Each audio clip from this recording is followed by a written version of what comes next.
ছাত্ৰ-ছাত্ৰীসকল মই আজি তোমালোকক সমতল ক্ষেত্ৰৰ কালি পাঠটিৰ অনুশীলনী 12 এৰ দুটা অংক কৰি দিব লৈছো কোৱেশ্চন নম্বৰ আমি 4 টো লৈছো প্ৰথমতে কি দিয়া আছে প্ৰশ্নটোত এটা সুষম দশভুজৰ কালি 300 বৰ্গ মিটাৰ কেন্দ্ৰ ওৰ পৰা ইয়াৰ প্ৰতিটো বাহুলৈ দূৰত্ব 1.5 মিটাৰ প্ৰতিটো বাহুৰ দৈৰ্ঘ্য কিমান ছাত্ৰ-ছাত্ৰীসকল ইতিমধ্যে মই তোমালোকক সুষম বহুভুজৰ কালি ইয়াৰ আগৰ ভিডিঅটোত মই বুজাইছো আমি কেনেদৰে সুষম বহুভুজৰ কালি উলিয়াইছিলো আৰু সুষম বহুভুজৰ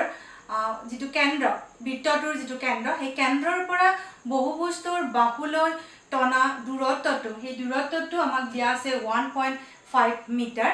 কালি আছিল সূত্ৰটো হাফ ইনটু পৰিসীমা ইনটু h আমাৰ এই দূৰত্বটো বুজাইছে কেন্দ্ৰৰ পৰা প্ৰতিটো বাহুলৈ আৰু যেটো সুষম দশভুজ বুলি দিয়া আছে প্ৰতিটো বাহুৰ দিশে সমান এতিয়া আমাক উলিয়াব দিছে প্ৰতিটো বাহুৰ দৈৰ্ঘ্য কিমান আমাক বাহু দৈৰ্ঘ্যটো উলিয়াব দিছে আৰু সেই কাৰণে মই হেতু ধৰি লৈছো ধৰা হল দশভুজটোৰ প্ৰতিটো বাহুৰ দিশ a মিটাৰ এতেকে সুষম দশভুজটোৰ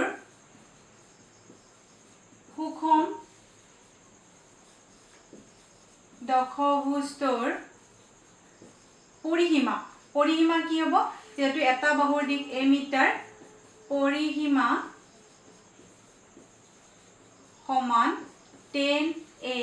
মিটাৰ এটো হৈছে পৰিসীমা আৰু আমাক কি দিয়া আছে এখিনি আমি লিখি লম দিয়া আছে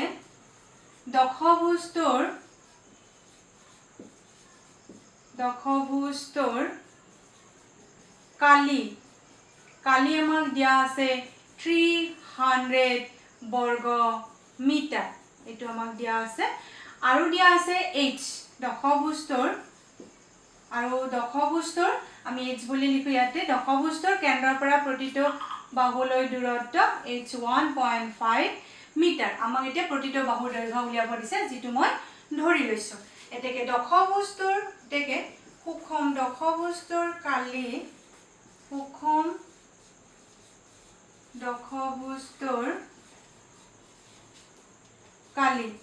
কালিৰ সূত্ৰটো কি হ'ব সমান হাফ ইনটু পৰিসীমা ইনটু h এটা কি দিয়া আছে আমাক ইয়াতে হাফ কালি দিয়া আছে 300 ইকুৱেল টু হাফ ইনটু পৰিসীমা আমি পাইছো 10a ইনটু h দিয়া আছে 1.5 so 300 is equal to half into 10a আৰু 1.5 পূৰণ কৰিলে এটো থাকিব আমাৰ 15a এটো 10 into 1.5 so 150 পইণ্ট ইয়াত আহিব so आंसर টো থাকিব আমাৰ 10 আৰু 1.5 পূৰণ কৰিলে 15 হ'ব সেইকাৰণে 15a লিখিছো মই ইয়াতে half into 15a লেফট সাইডে আছে আমাৰ 300 দশভুজটোৰ কালি এতিয়া ইয়াৰ পৰা মই a এৰ মানটো উলিয়াব লাগে a আমি প্ৰতিটো বাহুৰ দিশ দশভুজটোৰ a বুলি ধৰি লৈছো গতিকে a এৰ কালি আমি a এৰ মানটো উলিয়াব লাগে এখিনি আমি উলাই যাব এতিয়া 300 আছিল 300 into 2 is equal to half আছিল আমাৰ পূৰণ হয় বাওফালে আহিলে 2 পূৰণ হৈ গল equal to 15a implies 15 টো হৰণ হ'ব 300 into 2 is equal to এইটোৱে এৰ মান আমাৰ এখিনি আমি এতিয়া কাটাকাটি কৰি আমি এৰ মানটো উলিয়াম কিমান হ'ব এখিনি মছি দিছো মই এৰ মানটো কিমান হ'ব এতিয়া উলিয়াম মই 15 ৰে এবাৰ 20 হৈ গল so 20 into 2 is equal to a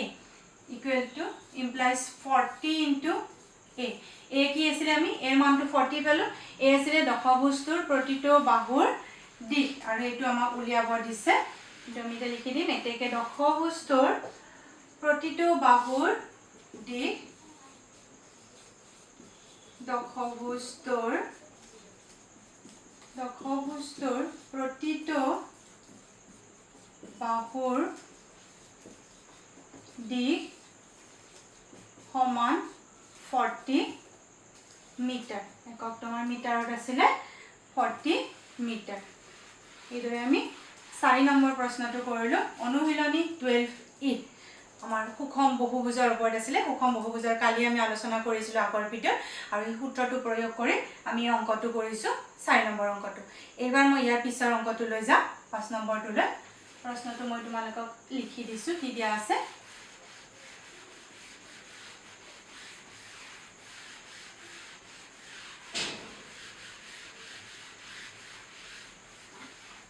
প্ৰশ্নটো মই লিখি দিম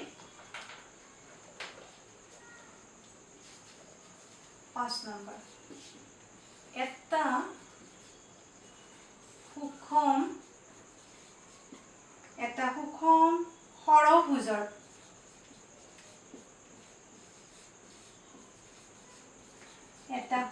ষড়ভুজৰ প্ৰতি বাহুৰ দিশ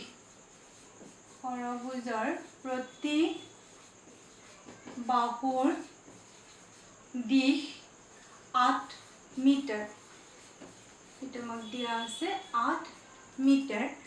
কেন্দ্ৰৰ পৰা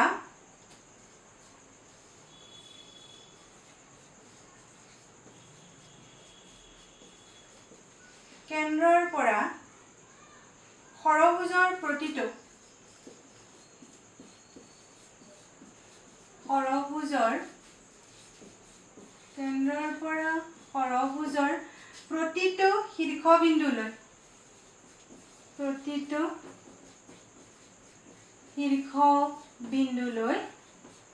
প্ৰতিটো শীৰ্ষবিন্দুলৈ দূৰত্ব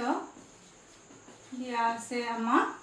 দূৰত্ব 2√7 মিটাৰ হলে ইয়াৰ কালি কিমান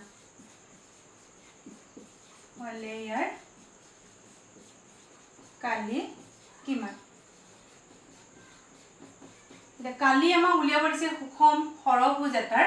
আৰু সুষম ষড়ভুজ এটাৰ কালি উলিয়াব যাতে আমাক কি লাগিব যে ষড়ভুজটোৰ প্ৰতিটো বাহুৰ দিশ লাগিব যাৰ পৰা আমি পৰিসীমা উলিয়াম আৰু লাগিব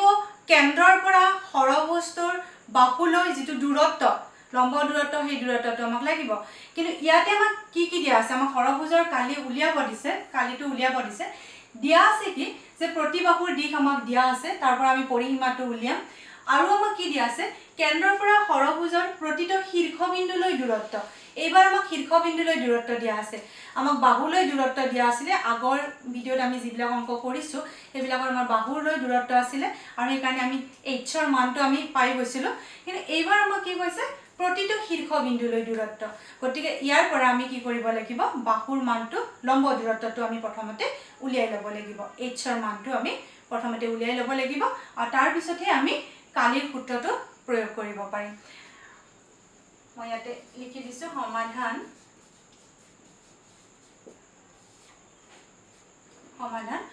ষড়ভুজটোৰ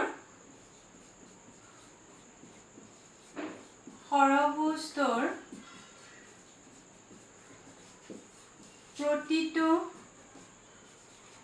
বাহুৰ দিশ সমান 8 মিটাৰ এতেকে ষড়ভুজটোৰ পৰিসীমা আমি এটো উলিয়াই থৈ দিও ষড়ভুজটোৰ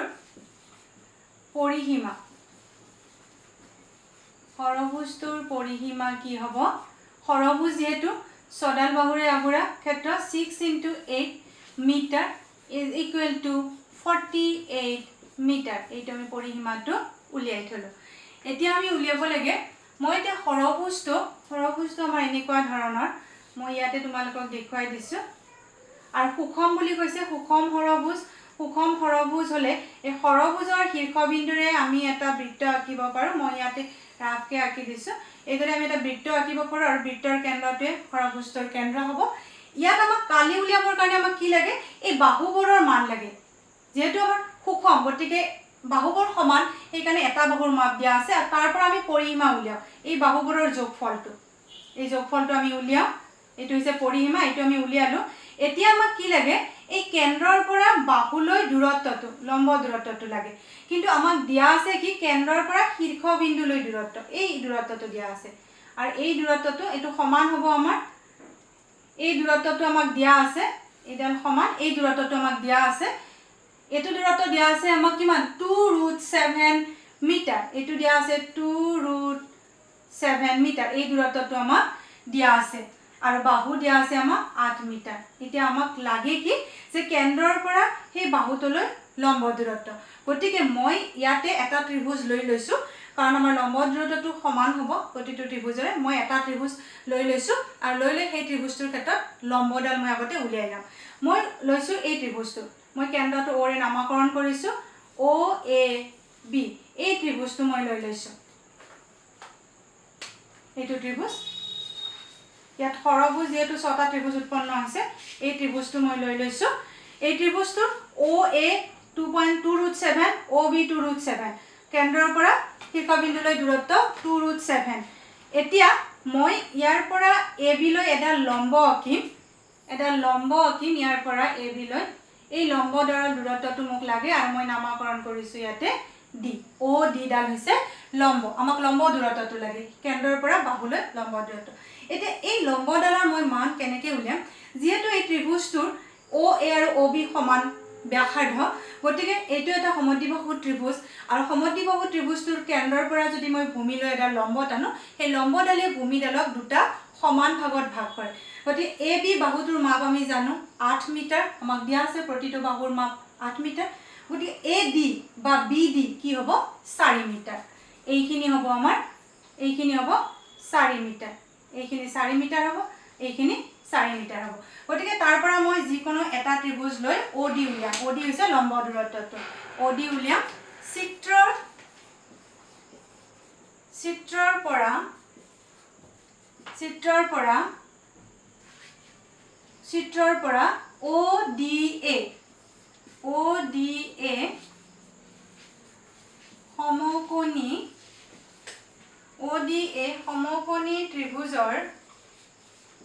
ODA সমকোণী ত্ৰিভুজৰ আমি কি লিখিব পাৰিম OA square plus OA square সমান পাইথাগোৰাছৰ সূত্ৰৰ পৰা সমকোণী ত্ৰিভুজ OA স্কয়াৰ সমান OD square plus AD square OA আমাৰ 2√7 এটো দিয়া আছে আমাক কোনটো লাগে OD এই লম্ব দূৰত্বটো লাগে OD ইকুৱেল টু আমি এটো h বুলি ধৰি লৈছো h স্কয়াৰ প্লাস AD আমাৰ কিমান হ'ব 4 যেহেতু OD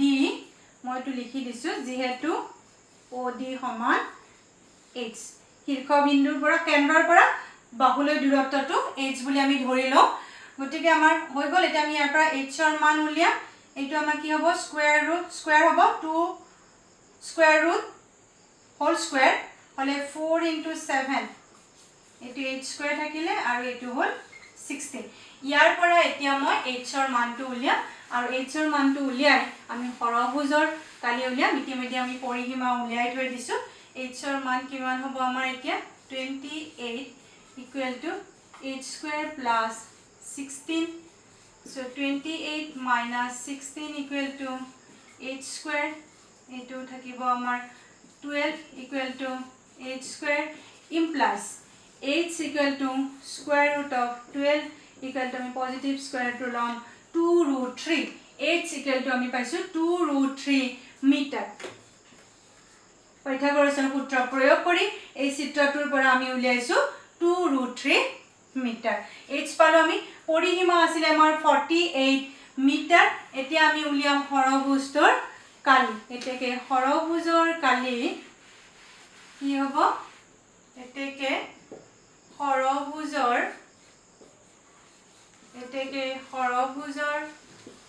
কালি আমি মানবোৰ পাই গলো হাফ ইনটু পৰিসীমা ইনটু h আমি এতিয়া মানবোৰ বহুৱাই গলে হৈ গল হাফ ইনটু পৰিসীমা হৈছে আমাৰ 48 হাফ পৰিসীমা 48 ইনটু 2√3 এককটো হ'ব আমাৰ মিটাৰ স্কয়াৰ যেহেতু মিটাৰত আছে গতিকে এইটো আমি এতিয়া কাটাকাটি কৰিলে কিমান হ'ব 2 কেনসেল যাব 2 2 কেনসেল যাব যোৱাৰ লগে লগে আমি কি পাম 2 2 কেনসেল 48√3 মিটাৰ স্কয়াৰ এটো হৈছে আমাৰ आंसर হৰভুজৰ কালিৰ সূত্ৰটো আছিল হাফ ইনটু পৰিসীমা ইনটু h আৰু পৰিসীমাটো আমাক প্ৰতিটো বাহুৰ দিশ দিয়া আছিল তাৰ পৰা আমি পৰিসীমাটো উলিয়াইছো মাত্ৰ h টো আমি উলিয়াব লগা হৈছে h হৈছে কেন্দ্ৰৰ পৰা প্ৰতিটো বাহুলৈ দূৰত্ব আৰু আমাক দিয়া আছিল কেন্দ্ৰৰ পৰা শীৰ্ষ বিন্দুলৈ দূৰত্ব গতিকে আমি তাৰ পৰা পাইথাগোৰাছৰ সূত্ৰ প্ৰয়োগ কৰি h ৰ মান উলিয়াই আমি এই সূত্ৰটো বহুৱাই দিছো आंसर পাইছো 48√3 মিটাৰ স্কয়াৰ ছাত্ৰ-ছাত্ৰীসকল আজি মই ভিডিওটো তোমালোকক অনুশীলনী 12 এৰ 4 আৰু 5 নম্বৰ প্ৰশ্ন দুটা আলোচনা কৰি দিছো তোমালোকে ভিডিওটো চাবা থ্যাংক ইউ